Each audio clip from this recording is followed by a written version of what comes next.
হুমায়ুন কবির আমার সঙ্গে মুর্শিদাবাদে জলসায় ছিলেন।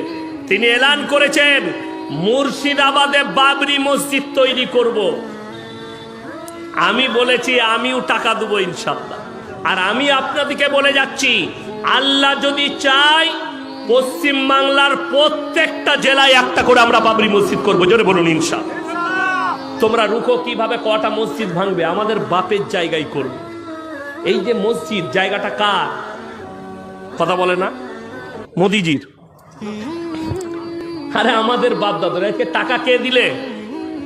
এই এতগুলো টাকা কে দিল? আপনারা দিলেন না যোগীজি এসে দিয়ে গেল? আমরা দিলাম। যারা বলছে मुसलमान पाकिस्तान में चले जाओ, इतिहास उठाकर देख, अंग्रेजों को भगाया मुसलमानों ने। इस हिंदुस्तान को आजादी मिली मुसलमान के खून से रंगा हुआ।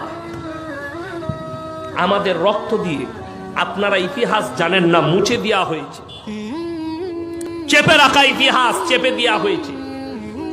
৫৬,০০০ আলেম গর্দন দিয়েছে এই দেশকে স্বাধীন করার জন্য। ৫৬,০০০, একটা দুটো নয়, ৫৬,০০০ উলামা দেশ স্বাধীন করার জন্য প্রাণ দিয়েছে। আমি আপনাদেরকে বলি, মসজিদ যেখানে হবে আপনি হাত লাগাবেন ১০ টাকা হলেও। জোরে বলুন ইনশাআল্লাহ। পৃথিবীর মধ্যে সব থেকে দামি জায়গা দুটো জায়গা, কটা বললাম? দুটো। নাম্বার ১ আল্লাহর ঘর মসজিদ, যেখানে আল্লাহর ইবাদত হয়। নাম্বার ২ সেই জায়গা যেখানে আল্লাহ এবং আল্লাহর রসুলের কথা আলোচনা হয়। এই দুটো জায়গা মারাত্মক। এখানে আপনি সার্বিক দিক দিয়ে, সমস্ত দিক দিয়ে চেষ্টা করবেন।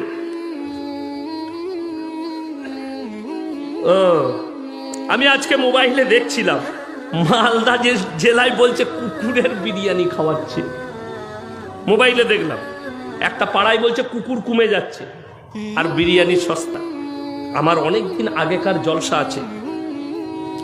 আমি বাইরে কোথাও কোনো হোটেলে খেতে চাই না, কি বুঝলেন? আমি কোনো হোটেলে এই জন্য খাই না।